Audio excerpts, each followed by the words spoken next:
ఇక సంక్రాంతికి గుంటూరు కారంతో పాటు హనుమాన్, సైంధవ్, ఈగల్, నాసామిరంగ చిత్రాలు కూడా విడుదల కానున్నాయి. దీంతో థియేటర్ల కోసం భారీ పోటీ ఏర్పడింది. దీన్ని దృష్టిలో ఉంచుకుని దిల్ రాజు ఒక వ్యూహాన్ని రూపొందించారు. ఆ భారీ ప్లానింగ్తో అందరి దృష్టిని తనవైపు తిప్పుకుంటున్నారు. ఇక సూపర్ స్టార్ మహేష్ అలాగే మాటల మాంత్రికుడు త్రివిక్రమ్ శ్రీనివాస్ అతడు ఖలేజాల సినిమాల తర్వాత దాదాపు 13 ఏళ్ల సుదీర్ఘ విరామం అనంతరం వీరిద్దరి దర్శకత్వంలో రాబోతున్న సినిమా కావడంతో అంచనాలు విపరీతంగా ఉన్నాయి. ఇక గుంటూరు కారం సినిమాకు సంబంధించి నైజాం డిస్ట్రిబ్యూషన్ హక్కులను ప్రముఖ నిర్మాత దిల్ రాజు పొందారు.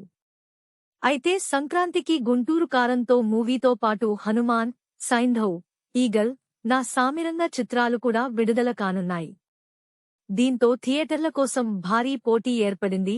దీన్ని దృష్టిలో ఉంచుకుని దిల్ రాజు ఒక వ్యూహాన్ని రూపొందించారు.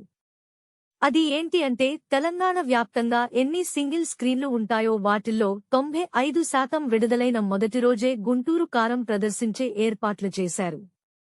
ఇక ఏకంగా హైదరాబాద్ సిటీ మొత్తం మీద సింగిల్ స్క్రీన్లు 90 ఉండగా అందులో 90 స్క్రీన్లలో గుంటూరు కారం మూవీని రిలీజ్ చేస్తున్నారు. అయితే అదే రోజు విడుదలవుతున్న హనుమాన్ చిత్రం మాత్రం కేవలం 4-5 థియేటర్లతో సరిపెట్టుకోవాల్సి వస్తోంది. దీంతో మహేష్ బాబు అభిమానులు ఫుల్ జోష్లో ఉంటే హనుమాన్ మూవీ అభిమానులు అలాగే సైంధవ్, ఈగల్, నా సామిరంగ చిత్రాల అభిమానులు మాత్రం ఇలా చేయడం చాలా మోసం అని ఇక దిల్ రాజుపై చాలా మంది ఫైర్ అవుతున్నారు. మరి దిల్ రాజు ఇలా చేయడంపై మీరు ఏం అనుకుంటున్నారో కామెంట్లో చెప్పండి ఫ్రెండ్స్.